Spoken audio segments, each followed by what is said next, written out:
Alors, dans cette vidéo, on va montrer comment écrire deux fonctions Python qui permettent de calculer l'espérance et la variance d'une variable aléatoire dont on connaît la loi de probabilité qui va être donnée par deux listes. La première liste, c'est pour les valeurs prises par la variable aléatoire et la deuxième liste, c'est pour les probabilités associées.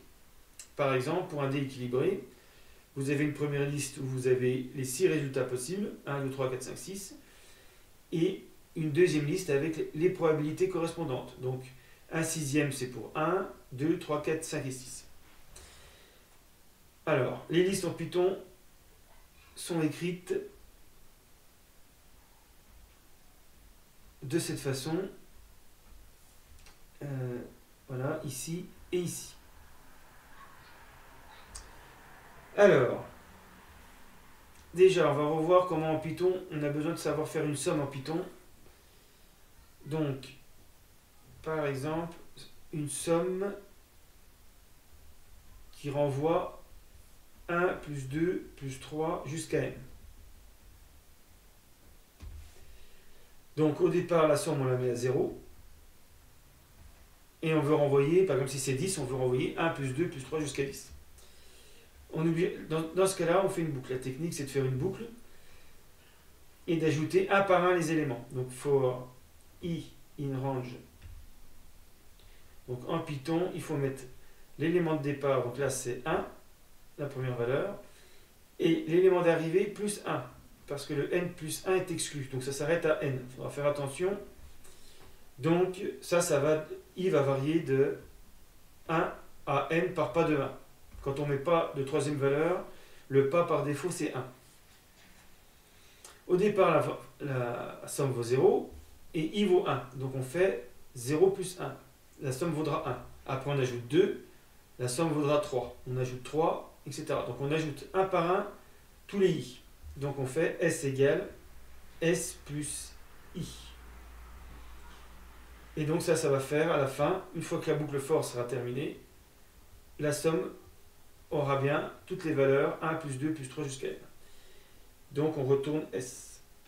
Alors, si vous n'êtes pas sûr, vous faites un tableau de variables avec S, I, je peux commencer. Au départ, S vaut 0, I n'est pas défini, tant que la boucle n'a pas commencé. La boucle 1, I va valoir 1. 0 plus 1, ça fait 1, qui remplace l'ancienne valeur de S. Boucle 2, I vaut 2. 1 plus 2, 3. Boucle 3. I vaut 3. 3 plus 3, 6. On a déjà fait 1 plus 2 plus 3 égale 6. Donc voilà la technique pour faire une somme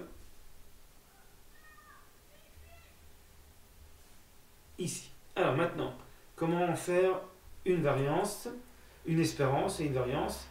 Donc, deuxième point à savoir, avant de commencer, c'est les listes, justement. Alors, donc on va mettre les valeurs de la variable aléatoire dans une liste L1 et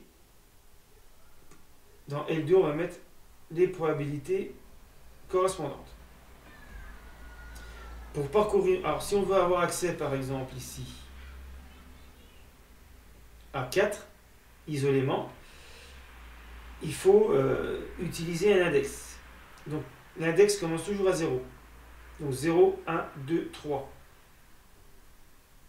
L1, 2, 3, c'est 4. Donc l'index va nous permettre de situer un élément dans le tableau, dans la liste. Il commence toujours à 0. Ensuite 1, etc. Donc là, il y a un décalage par rapport à x1, x2, c'est n-1. Alors, quelle est la longueur des listes? Là, la longueur des listes, c'était le nombre d'éléments. C'était 6 pour L1 et L2. Ici, ça va être la longueur de L1 et L2, c'est n.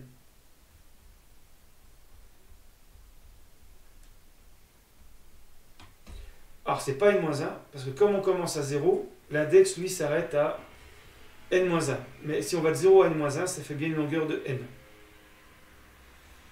Donc par exemple, si je veux L1 de 3, ça va me donner x4. Si je veux x4, je ferai L1 de 3. Si je veux x1, il faudra faire L1 de 0.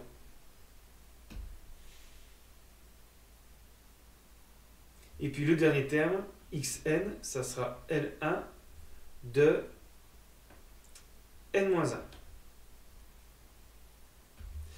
Alors, heureusement, il y a une fonction en Python qui permet de calculer la longueur d'une liste.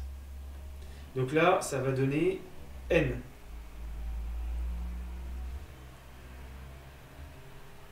Donc le dernier terme, c'est L1, longueur de L, moins 1.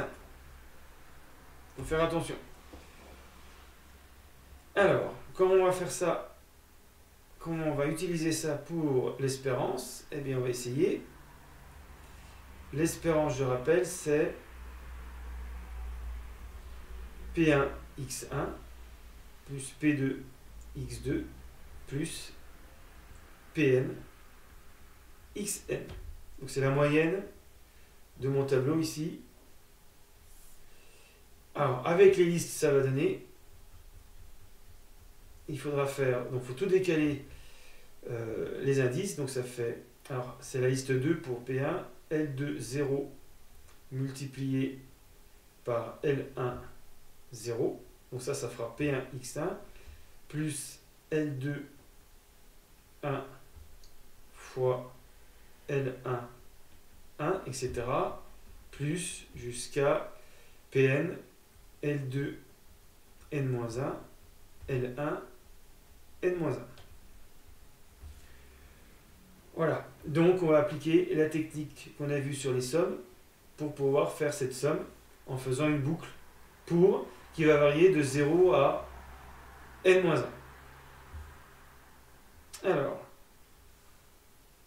c'est parti, donc définition de l'espérance, de la fonction espérance. On va rentrer les deux listes.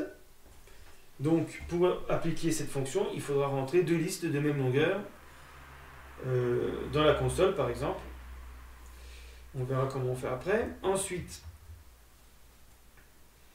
au départ, l'espérance, on la met à 0, comme pour le 1 plus 2 plus n. On fait une boucle for i. Alors, il faut faire attention, il faut aller de 0 à la longueur moins 1. Il suffit de faire... Voilà, on va supposer bien sûr que les deux listes ont la même longueur, sinon ça ne marchera pas. Alors, en faisant range de 0 de len longueur de L1.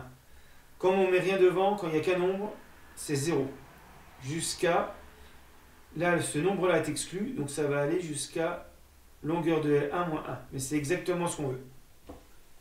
Et c'est sans doute pour ça que range exclut le dernier terme. C'est pour pouvoir mettre ce genre de fonction. On met directement la longueur de la liste et on est sûr de parcourir tous les éléments de la liste un par un. Mais il faut bien voir que i va varier entre ces deux valeurs. Et donc je fais ma somme, E égale E plus PIXI, donc j'ai vu que c'était L2 fois I, au départ I vaut 0, fois L1 de I. Donc ça va faire L2 0 fois L1 0, plus L2 1 fois L1 1, etc. jusqu'à n-1. Et donc on aura directement l'espérance, il n'y a plus qu'à retourner.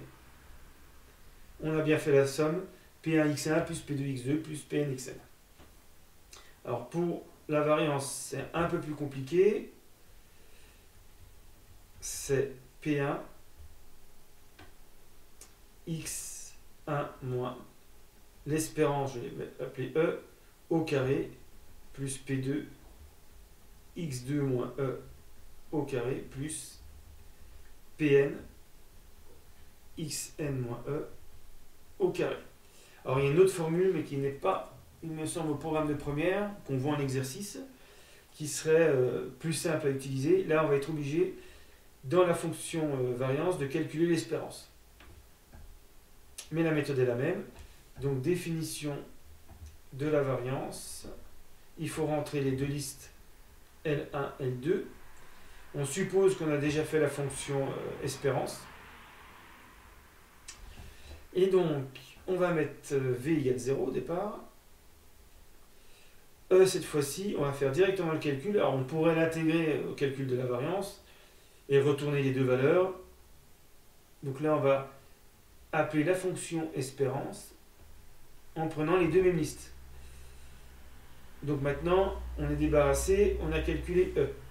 Maintenant, on va faire la somme habituelle ici, en utilisant une boucle pour. For I in range longueur de L1. Je peux oublier les deux points tout à l'heure, non. On décale, hein. N'oubliez pas les décalages à chaque fois que vous avez deux points. Donc cette fois-ci, le calcul est un peu plus compliqué. On fait V égale... Alors V plus... Alors PI, ça va être la liste de I multiplié par, entre parenthèses, XI, ça va être L1 de I. Voilà, moins E. Et pour faire la puissance 2, 2 étoiles et 2. Et enfin, retourne V. Et ça va retourner la variance. Donc, il vaut mieux mettre les deux fonctions au même endroit, puisque la deuxième utilise la première. Et voilà comment on peut calculer une espérance, une variance. Donc dans la console, par exemple, on pourrait écrire espérance. Alors, si on ne veut pas remettre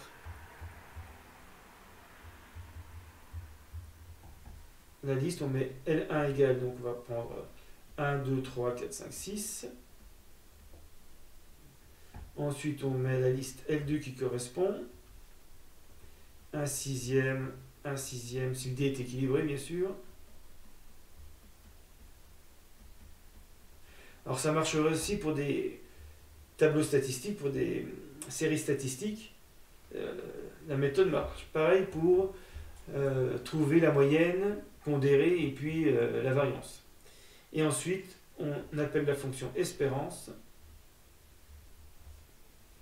L1, L2. Et donc là, normalement, il doit vous renvoyer 3,5. Voilà, puis on recommence avec la variance, ça marche pareil. Alors, pour faire ça, bien sûr, n'oubliez pas de lancer le programme avant. Sinon, les fonctions ne sont pas enregistrées dans le logiciel. Donc voilà pour l'espérance. Donc ça s'arrête ici. Et voilà pour la variance.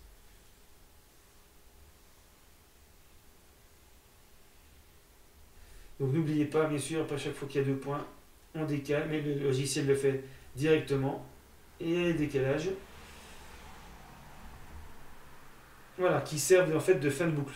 C'est la seule façon de savoir qu'on est à la fin d'un boucle for. C'est parce que le retourne V, lui, il est au niveau ici. Même chose pour... là, tout est aligné. Et c'est l'alignement du retourne qui indique au logiciel qu'on est à la fin de la boucle for. Que la boucle for ne concerne que ces deux lignes. À la fin de la vidéo.